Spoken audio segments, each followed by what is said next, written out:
Leonard Daramola sat in the glass tower of his Lagos penthouse, staring at the endless skyline with dead eyes. The 46-year-old oil and tech tycoon had everything a man could dream of: yachts, properties on 3 continents, and a net worth of over $7.2 billion. Yet, none of it sparked joy anymore. The deals were routine, the praise predictable, and even his closest allies only seemed to orbit him for favors or fortune.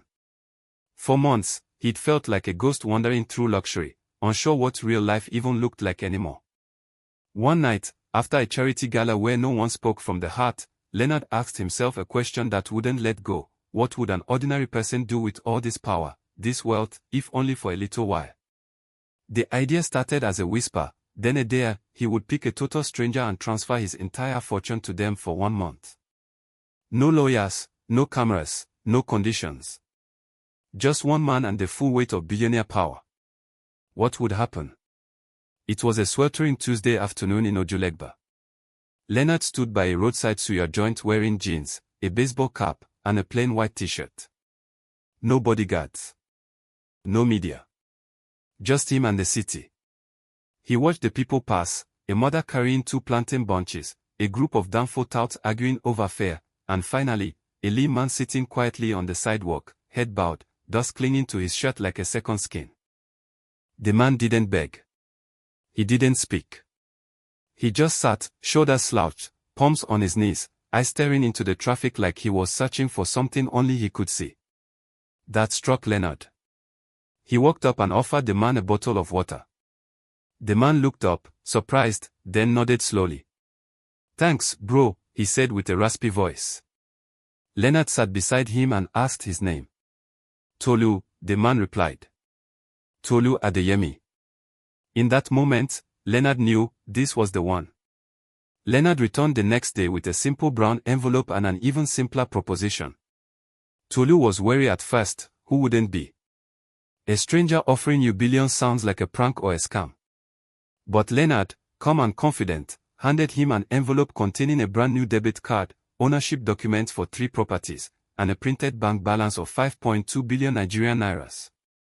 He said nothing for a while, letting the weight of the offer speak. "I'm giving it all to you," Leonard finally said. "No catch. It's yours for 1 month. Do whatever you want, spend it, waste it, give it away. I'll be watching, but from a distance." Tolu stared at the papers as if they were cursed. "Why me?" he asked. Leonard smiled. "Because you didn't ask. And because I need to know what a man with nothing does when he suddenly has everything."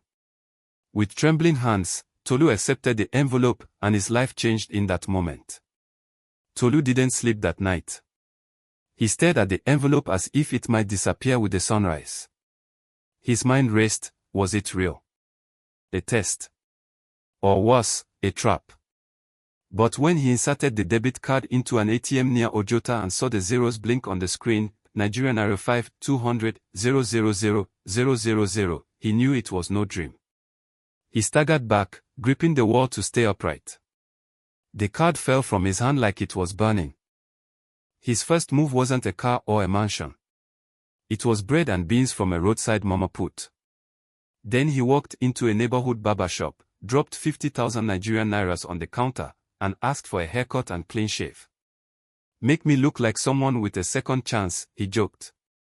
The barbers laughed, unaware the man in their chair could buy the entire plaza. And as the clippers buzzed, Tolu stared at himself in the mirror, a small, unfamiliar smile creeping in. The next morning, Tolu didn't rush to Banana Island or shop for gold chains. Instead, he walked back to the streets where he used to sleep. He saw old faces: Musa, the crippled shoemaker who once gave him shelter during a rainstorm, and Mama F, the widowed Accra seller who never let him go hungry. Tolu bought them each a small kiosk upgrade, paid a year's rent in advance, and arranged for weekly supplies. But he didn't reveal the full truth. He simply said, "A blessing found me. Let me share it." Word started to spread in the slum. A quiet man in clean clothes was changing lives. People speculated he had won the lottery, or maybe struck oil. Tolu didn't correct them. He visited local schools, donated new desks, bought uniforms for students, and began asking how he could sponsor a water project. Watching from afar, Leonard, now disguised as a street painter, was stunned. This wasn't what I expected, he thought.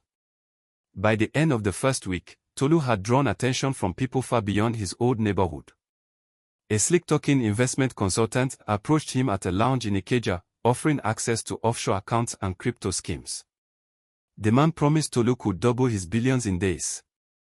Tolu listened quietly, then politely declined. "I'm not looking to grow it," he said. "I'm just trying not to waste it." The man chuckled, mistaking humility for ignorance. Later that night, a former acquaintance from the streets named Ton found him. Ton now dressed in Italian shoes and smelled of imported cologne, but Tolu remembered when they both begged for food near Balegan Market. Ton tried a different tactic, part nostalgia, part pressure. "This is our time to shine, bro. Let's get cars, club hard, live loud." But again, Tolu refused. He hadn't forgotten what it was like to have nothing. And he feared what losing himself would feel like even more.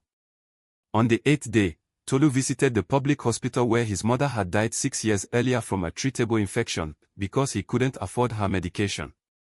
The corridors still smelled of bleach and despair. He watched as nurses rushed between overcrowded wards, doing their best with limited resources. It broke him. Right there in the waiting room, he wept, not out of sadness, but out of regret. "If only I had this money back then." By evening, he had written a check for 200 million Nigerian nairas to renovate the children's wing, purchase new equipment, and cover emergency surgeries for low-income families. The hospital administrator thought it was a scam until the funds landed within hours. That night, under a flickering streetlight, Leonard watched Tolu leave the hospital gates, shoulders heavy, eyes red. "He's not just spending money," Leonard whispered to himself. "He's healing scars, his and others. Maybe success isn't what I thought it was." With every banker and realtor in Lagos now calling him Sir Tolu, he was offered luxurious homes in Banana Island, Lekki Phase 1, and even Abuja. He reluctantly agreed to visit a waterfront mansion in Victoria Island. The estate had gold-trimmed ceilings, marble floors, and a private elevator. But as he walked through its echoing halls, something felt wrong. Too silent. Too polished. Too far from the people who once shared a loaf of bread with him under a bridge. Instead, Tolu bought a modest 4-bedroom bungalow in Suralere. He gave the mansion seller a surprising request: sell it to someone who actually needs to feel above the clouds. "I need to feel the ground." His new home was just large enough to shelter him, his younger cousin, and 2 boys he'd recently rescued from a life on the street. That night, they all ate omelette together in the small kitchen, laughing like a real family for the first time. Tolu never intended to become famous, but fate had other plans. A teenage girl he had quietly paid school fees for posted a TikTok video showing her brand new textbooks and school uniform, with the caption, "God bless Mr. Tolu, the billionaire with a street heart." Within hours, the video exploded. News blogs picked it up. The media went digging. Who was this mysterious man giving out millions, renovating hospitals, and sponsoring strangers? By the next morning, Tolu's face was everywhere. Reporters camped outside his home.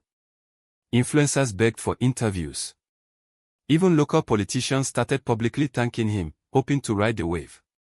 But Tolu remained quiet. When finally asked by a journalist, "Why are you doing all this?" he simply replied, "Because someone gave me a miracle. I'm just passing it forward." Hidden among the crowd, Leonard watched the scene unfold, not with envy or pride, but with a growing ache in his chest. "He's becoming what I never could." As media attention soared, Tolu received a handwritten letter, delivered, surprisingly, not by a journalist or politician, but by an old woman selling oranges by the roadside. "She told me you'd know who it's from," the woman said. Tolu opened it slowly, hands trembling. The words were shaky, the ink slightly smudged, but the name at the bottom hit him like thunder, Auntie Ronk. She had raised him after his mother died, only to lose touch when she moved to the village. The letter said she'd seen him on TV and was proud, but also scared. "Don't let the gold drown the boy I raised," she warned. Tolu couldn't stop the tears. He got into his car and drove 6 hours to see her in Ilorin. When she opened the door, frail but smiling, she whispered, "You look like a man who found light, don't ever lose it." He hugged her like a child again.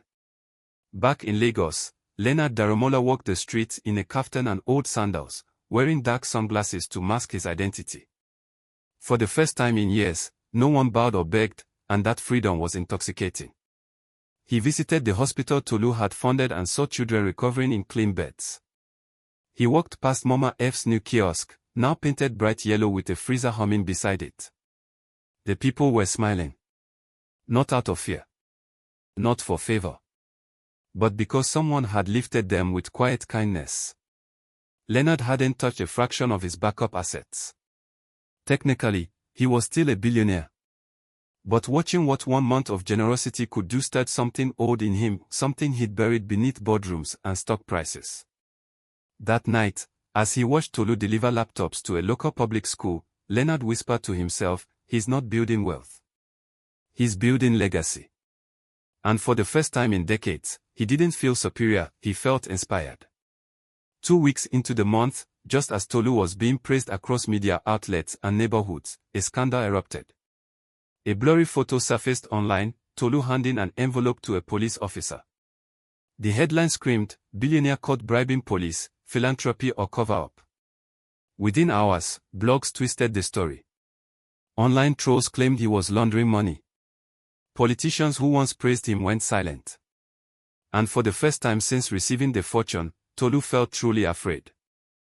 In reality, the envelope had contained documents he was submitting for a school licensing project. But the damage was done. Camera crews swarmed his house. Activists demanded accountability. Leonard, still in disguise, watched the chaos unfold. He clenched his fist, torn between revealing the truth and continuing the experiment. That night, Tolu sat alone in his living room, his phone buzzing non-stop. "Maybe I should have just disappeared quietly," he muttered. But something in his gut told him, "You have to finish what you started." To defend himself, Tolu held a small press conference at the community center he'd helped build. Journalists filled every chair, cameras flashed like lightning, and tension hung in the air like smoke. He stepped up to the podium, nervous but firm. "I didn't ask for this money," he began, "but I promised myself I wouldn't waste it. Everything I've done is public. Every receipt is available. I'm not hiding. I'm building." Just as mamas began to rise, a woman in a faded wrapper stood and raised her hand. "I'm not press," she said, "I'm Mama F. He bought me a new store. He didn't ask for thanks. He didn't ask for votes. He just helped." More voices followed, students, nurses, even the barber who gave Tolu his first haircut. One by one, they rose and spoke, drowning the scandal in waves of gratitude. Leonard watched from the back, jaw clenched, eyes wet.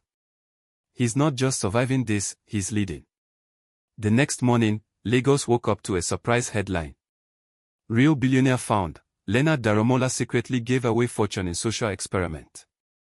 Someone had leaked Leonard's identity, along with documents proving he had transferred legal access to his wealth temporarily to Tolu. The story spread like wildfire.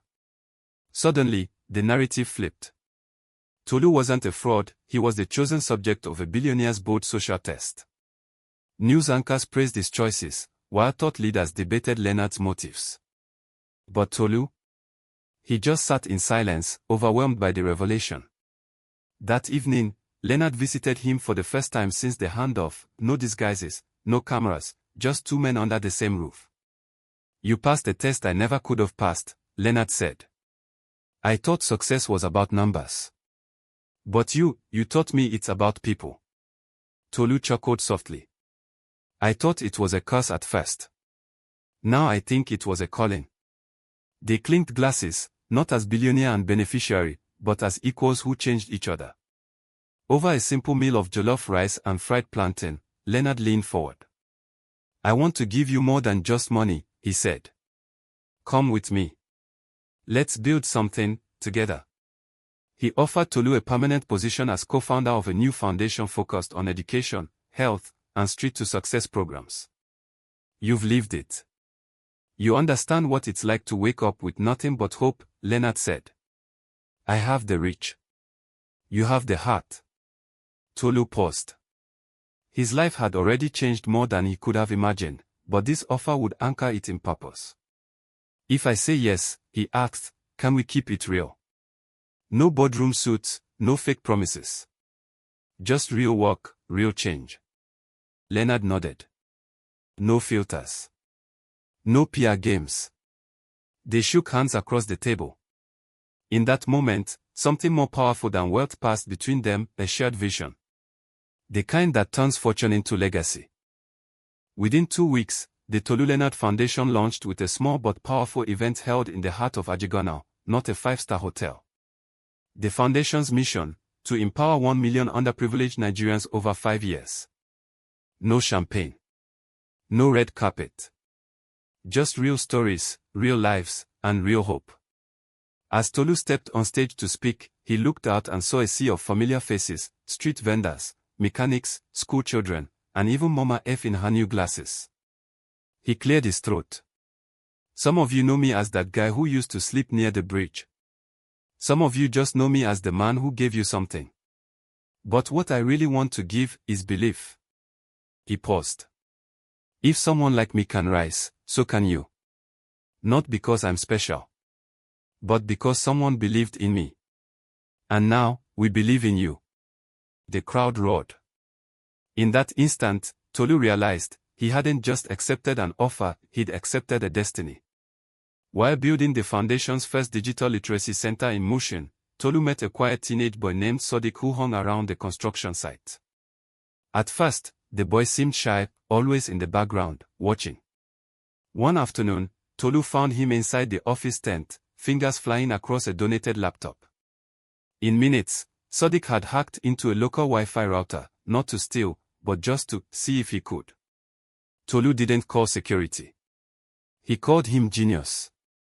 Instead of punishment, Tolu offered mentorship. He bought Sodiq a proper laptop, enrolled him in an online course, and gave him a part-time job helping set up the foundation's network.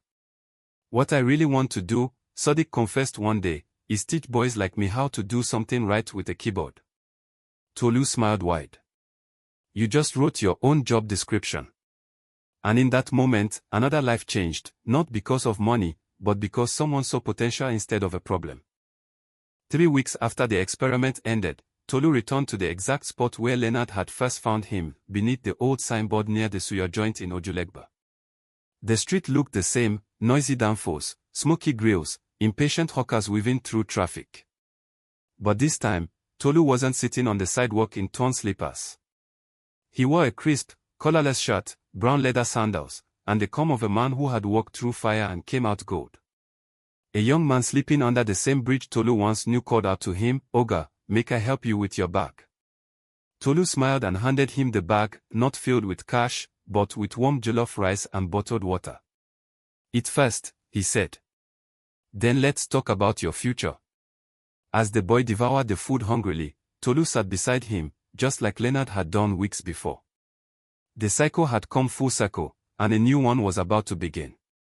On the last day of the 30-day agreement, Leonard invited Tolu to a private dinner at his original Victoria Island penthouse, the same place the journey had begun. The city lights blinked in the distance, but neither man paid them any mind. Over grilled fish and palm wine, Leonard pulled out a leather folder. This, he said, is everything. Full ownership of the foundation. The houses. The accounts. You can walk away or keep building. Either way, it's yours. Tolu stared at the papers in silence, the weight of the moment pressing on his chest. I never wanted to own billions, he said softly. But now I want to use them, differently. He didn't sign the documents immediately. Instead, he reached across the table. Let's co-sign this. Together. Leonard blinked, stunned.